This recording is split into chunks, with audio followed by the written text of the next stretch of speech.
El gato negro. Un relato de Edgar Allan Poe. No espero que crean el relato, sumamente extraño y sin embargo de lo más doméstico, que voy a poner por escrito. Loco tendría que estar para esperarlo, puesto que mis propios sentidos rechazan la evidencia. Pero no estoy loco, y estoy seguro de no estar soñando. Sin embargo, mañana he de morir, y quisiera hoy descargar mi alma. Mi propósito primero es exponer al mundo, en forma llana, sucinta y sin comentarios, una serie de sucesos que acaecieron en mi hogar. Las consecuencias de tales sucesos me han aterrorizado, atormentado y destruido. No trataré de contarlos aún. Si para mí han resultado terroríficos, para la mayoría serán más grotescos que terribles. En el futuro puede que algún intelecto encuentre una explicación para lo que me atormenta. Algún intelecto más calmado, lógico y menos excitable que el mío, y que pueda encontrar, en las circunstancias que detallo atemorizado, tan solo una sucesión de causas y efectos de lo más naturales. Destaqué durante mi infancia por la docilidad y sociabilidad de carácter. Mi ternura era tan notable que me convirtió en objeto de burla por parte de mis compañeros. Me gustaban mucho los animales y mis padres me regalaron gran cantidad de mascotas. Pasaba la mayor parte del tiempo con ellas y nada me hacía más feliz que alimentarlas y cuidar de ellas. Esa faceta de mi carácter creció conmigo y, al hacerme adulto, se convirtió en mi principal fuente de placer.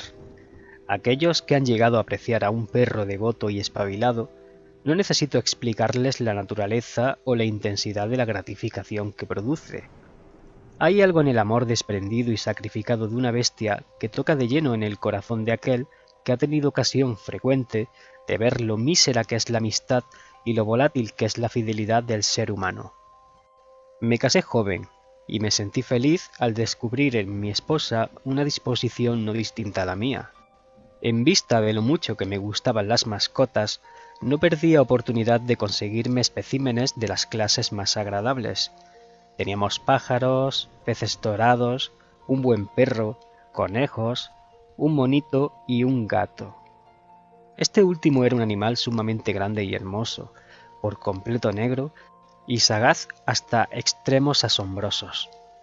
Al hablar de su inteligencia, mi esposa, que en el fondo era de lo más supersticiosa, hacía alusiones frecuentes a la antigua tradición popular que consideraba a los gatos negros como brujas disfrazadas. No es que yo lo creyese a pies juntillas, y yo lo menciono tan solo porque, en vista de lo ocurrido, ahora acaba de acudir a mi memoria. Plutón, que tal era el nombre del gato, era mi mascota favorita y mi mejor compañero de juegos. Yo lo alimentaba y él me seguía por toda la casa. Incluso me resultaba difícil impedir que me siguiera por las calles. Una amistad que se desarrolló de esta forma durante varios años, en los que mi carácter y temperamento, por culpa del demonio de la incontinencia, había sufrido, he de confesarlo, un cambio radical para peor. Me torné, de día en día, más taciturno e irritable y menos atento a los sentimientos ajenos. Solía utilizar un lenguaje soez con mi esposa. Al final, incluso la agredí físicamente. Mis mascotas, por supuesto, notaron mi cambio de disposición. No solo las descuidé, sino que las maltraté. Con Plutón, empero, me contuve a la hora de causarle daño alguno, pero no tuve reparo alguno en golpear a conejos, al mono e incluso al perro cuando, por accidente o incluso por demostrarme su afecto, se ponían en mi camino. Pero mi dolencia me ganaba. ¿Qué dolencia hay que se pueda equiparar al alcohol? Y al final, incluso Plutón, que iba volviéndose viejo y por tanto algo huraño, comenzó a sufrir los efectos de mi mal carácter. Una noche, al volver a casa de lo más intoxicado, tras uno de mis vagabundeos por la ciudad, imaginé que el gato rehuía mi presencia. Lo cogí y él, espantado por mi violencia, me infligió una pequeña herida en la mano con los dientes. La furia de un demonio me poseyó al instante. Yo ya no era el mismo. Mi alma original parecía haber abandonado mi cuerpo y una malevolencia diabólica, empapada en ginebra, se expandió por cada fibra de mi cuerpo. Saqué del bolsillo del chaleco un cortaplumas, lo abrí, agarré a la pobre bestia por la garganta y le salté deliberadamente un ojo. Me sonrojo, me quemo, me estremezco al poner por escrito una atrocidad tan despreciable. Cuando recobré la razón a la mañana siguiente, una vez disipados los vapores de la borrachera nocturna, experimenté un sentimiento por el crimen cometido que era mitad horror, mitad remordimiento. Pero era, en el mejor de los casos, un sentimiento débil y equívoco, y el alma permanecía intacta. Me sumí de nuevo en los excesos y pronto ahogué en vino todo recuerdo de la fechoría. Entretanto, el gato se recuperó con lentitud. La cuenca vacía de su ojo presentaba, en verdad, una apariencia espantosa, pero no pareció sufrir mucho dolor. Paseaba por la casa como de costumbre, pero, como es de esperar, huía aterrorizado en cuanto me acercaba. Me quedaba bastante de mi vieja forma de ser como para sentirme agraviado por ese disgusto evidente por parte de una criatura que en otro momento me amaba. Pero ese sentimiento pronto dio paso a la irritación, y al final llegó, como final e irrevocable degradación, el espíritu de la perversidad. La filosofía no repara en este espíritu, pero lo mismo que creo que tengo un alma, creo que la perversidad es uno de los impulsos más primitivos del alma humana, una de las facultades primarias indivisibles o sentimientos que dan su impronta al hombre. ¿Quién no se ha descubierto cientos de veces cometiendo acciones viles o estúpidas sin otra razón que saber que no deben hacerse? ¿Acaso no tenemos una perpetua inclinación, estando en nuestros cabales, a violar eso que es la ley tan solo por ser lo que es? El espíritu de la perversidad, como digo, me trajo la última degradación. Era esa insondable tendencia del alma a vejarse a sí misma, a atacar a su propia naturaleza. Me urgía a continuar. Y por último a consumar el daño que había causado a aquella bestia inocente. Una mañana, a sangre fría, lo ahorqué de la rama de un árbol. Lo ahorqué con lágrimas saltándome de los ojos y un amargo remordimiento en el corazón. Lo ahorqué porque sabía que me había amado y porque sabía que no me había dado ninguna ofensa. Le ahorqué porque sabía que estaba cometiendo un pecado mortal que pondría en peligro mortal mi alma para colocarla, si algo así fuese posible, más allá incluso de la infinita misericordia del Dios más terrible y más misericordioso. La noche del día en que cometí tal fechoría cruel, me sacó del sueño el rugido del fuego. Las cortinas de mi cama se habían incendiado. La casa entera ardía. Con grandes dificultades, mi esposa, un criado y yo mismo conseguimos huir del desastre. La destrucción fue completa. Toda mi fortuna material desapareció y en adelante me hundí en la desesperación. No voy a caer en la debilidad de establecer una relación causa-efecto entre el desastre y la atrocidad, pero estoy detallando una cadena de hechos y no quisiera olvidarme de ningún eslabón. Al día siguiente al incendio fui a visitar las ruinas. Los muros se habían derrumbado, con una única excepción. Tal excepción era un muro de separación no muy grueso que se alzaba en mitad de la casa y contra el que se alzaba el cabecero de mi cama. El revocado había resistido allí, en gran medida, los efectos del fuego, algo que atribuí al hecho de que se había dado hacía poco. Había congregado una multitud junto a ese muro y muchas personas parecían enfrascadas en examinar una porción en concreto del mismo, con una atención extrema y ansiosa. Las palabras extraño y singular y otras expresiones similares despertaron mi curiosidad. Me aproximé y vi, como grabado en bajo relieve sobre la superficie blanca, la figura de un gato gigantesco. La impresión que transmitía era de un realismo verdaderamente maravilloso. Había una cuerda en torno al cuello del animal. Al contemplar por primera vez esta aparición, porque apenas puedo considerarlo otra cosa, sentí un asombro y un terror extremos. Pero al cabo, la reflexión vino en mi ayuda. Había colgado al gato, recordé, en un jardín adyacente a la casa. Tras darse la alarma de incendio, ese jardín había sido de inmediato invadido por una multitud y alguien debía haber cortado la cuerda de la que el animal colgaba del árbol y lo había lanzado por la ventana abierta a mi habitación. Eso tenía que haber sido lo que me había arrancado de mi sueño. La caída de otros muros había aplastado a la víctima de mi crueldad contra la sustancia del yeso recién aplicado.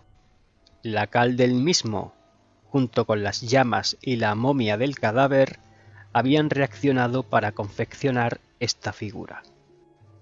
Aunque eso ya había satisfecho mi razón, no pasaba lo mismo con mi conciencia, ya que aquel suceso estremecedor, recién detallado, no pudo por menos que dejar una profunda impresión en mi imaginación. No pude librarme durante meses del fantasma del gato, y durante este periodo volvió a mi espíritu un medio sentimiento que parecía, sin serlo, de remordimiento. Llegué tan lejos como a lamentar la pérdida del animal, y solía buscar a mi alrededor, por los viles tugurios que solía frecuentar, otra mascota de la misma especie o algo de similar apariencia que pudiera ocupar su lugar. Una noche, mientras estaba sentado, medio idiotizado, en un antro más que infame, mi atención se vio de repente atraída por un objeto negro que reposaba en lo alto de uno de los inmensos toneles de ginebra o ron que constituían el principal mobiliario del local. Había estado mirando directamente encima de esa barricada durante varios minutos, y lo que me sorprendía era el hecho de que no me hubiera apercibido de la presencia de ese objeto antes. Me aproximé y lo toqué con la mano. Era un gato negro, uno muy grande, tan grande como Plutón, y parecido en todo a él, excepto en una cosa. Plutón no tenía un pelo blanco en ninguna parte del cuerpo, pero ese gato tenía una mancha blanca, grande pero indefinida, que le cubría casi toda la región del pecho. Al tocarlo, se levantó de inmediato, ronroneó con fuerza, se frotó contra mi mano y pareció encantado de mi presencia. Así que era esa la criatura a la que había estado buscando. Me ofrecí de inmediato a comprárselo al tabernero, pero aquel hombre manifestó que no era suyo, que no sabía nada de él ni lo había visto antes.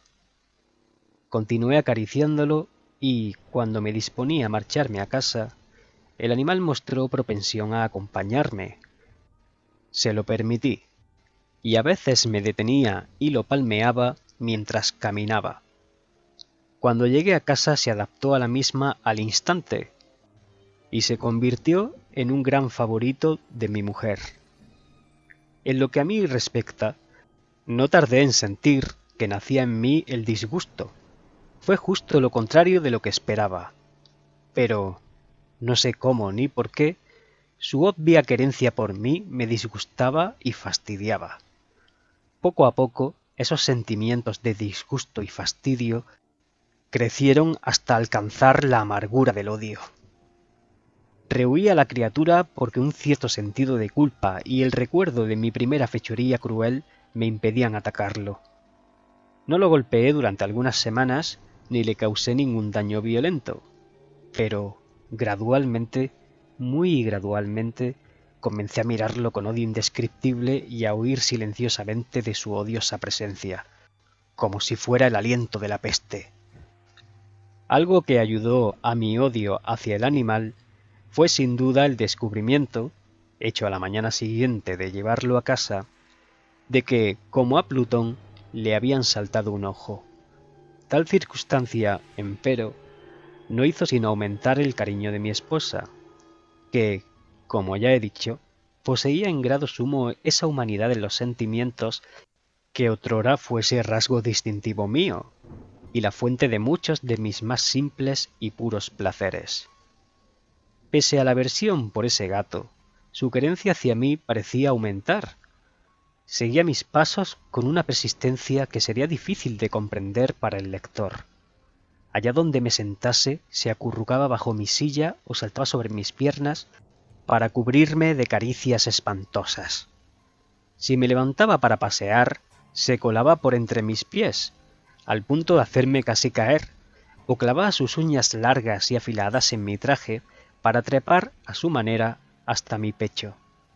En esas ocasiones, aunque deseaba aplastarlo de un golpe, me contenía de hacerlo, en parte por el recuerdo de mi primer crimen, pero sobre todo, tengo que confesarlo de una vez, porque la bestia me tenía aterrorizado. Aunque ese terror no era exactamente miedo a daño físico, no podría definirlo de otra forma. Casi me da vergüenza confesar, sí, aún en esta celda de irredentos, que el terror y el horror que el animal me inspiraba había ascendido debido a una de las más simples quimeras que uno pueda concebir. Mi esposa me había señalado más de una vez el carácter de la marca de pelo blanco, aquella de la que ya he hablado, y que era la única diferencia entre aquel extraño animal y ese otro al que había dado muerte. El lector podrá recordar que la marca, aunque grande, había sido en un principio indefinida, pero poco a poco, de forma imperceptible, había por fin tomado un perfil de lo más definido. Era la representación ya de un objeto que me hace estremecer con solo nombrarlo, y sobre todo, por esa causa lo odiaba, lo temía y me hubiese librado de aquel monstruo de haberme atrevido, porque era, he de decirlo, la imagen de algo espantoso y horrendo, la imagen de la horca. ¡Oh, patético y terrible artefacto de horror y crimen, de agonía y de muerte! Me encontraba de verdad acongojado, más allá de la congoja que acomete a la simple humanidad, y una bestia irracional, a cuyo congénere había destruido de forma desdeñosa a alguien como yo, un hombre, modelado a imagen y semejanza del gran Dios, me infligía un espanto insufrible. ¡Ay! Ya ni de día ni de noche puede alcanzar más la bendición del sueño. Al principio, la criatura no me dejaba ni un momento a solas, y luego me hundía una y otra vez en sueños de temor indescriptible, solo para notar el aliento de aquel ser sobre mi rostro, y su gran pecho, una pesadilla encarnada que no lograba sacudirme, apoyado siempre sobre mi corazón. Bajo la presión de tormentos como esos, los febles restos de bondad que quedaban en mi interior sucumbieron. Malignos pensamientos se convirtieron en mis únicos consejeros, pensamientos de lo más oscuros y maléficos. La parte sombría de mi carácter habitual creció hasta llegar a odiar a todas las cosas y a toda la humanidad, al tiempo que estallidos, repentinos y frecuentes, de una furia ingobernable, me sacaban ciegamente de mí, mientras mi resignada esposa, ¡ay!, se comportaba como la más gentil y la más paciente de los que sufren. Un día me acompañó, por algún asunto doméstico, al sótano del viejo edificio que nuestra pobreza nos obligaba a habitar. El gato me siguió escaleras abajo y, casi haciéndome caer de cabeza, me exasperó hasta la locura. Empuñando un hacha y olvidando en mi rabia el miedo infantil que hasta entonces había detenido mi mano, lancé un golpe al animal que, por supuesto, hubiera sido fatal de necesidad si hubiese dado donde yo quería. Pero el golpe se vio entorpecido por la mano de mi esposa. Llevado por la interferencia a un estado de rabia más que demoníaca, liberé el brazo de su agarrón y le hundí el hacha en el cráneo. Cayó muerta allí mismo, sin un gemido.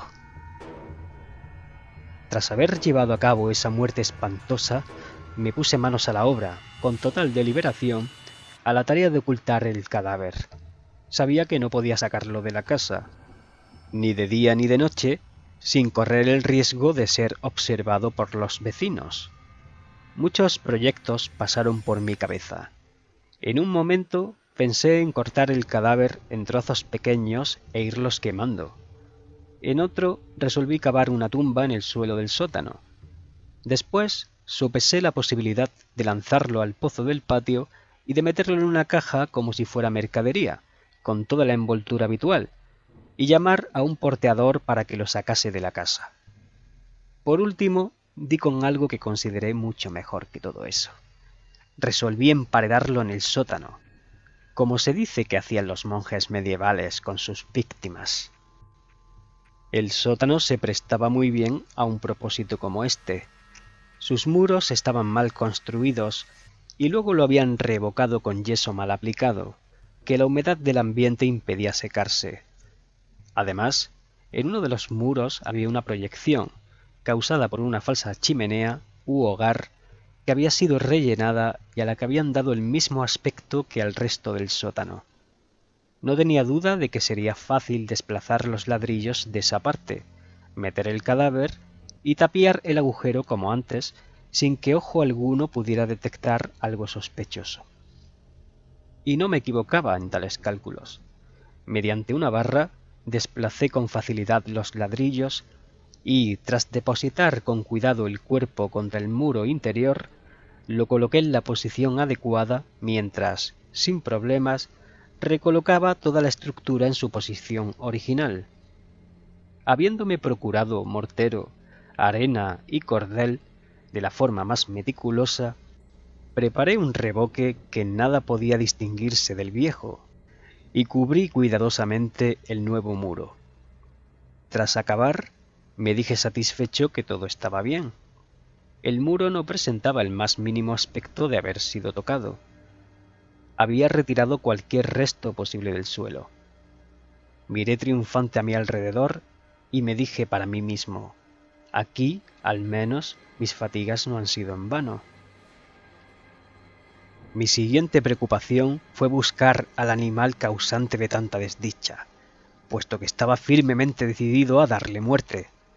De haber dado con él en aquellos momentos, no hay duda de cuál hubiese sido su destino. Pero parecía que el astuto animal se había alarmado ante mi ataque de rabia anterior y rehuía presentarse, dado mi estado de humor.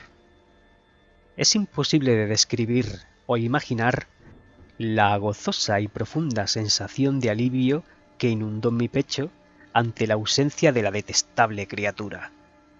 No apareció en toda la noche y, por primera vez, por fin, desde que lo llevase a mi casa, pude dormir tranquila y profundamente, incluso con la carga del asesinato sobre mi alma.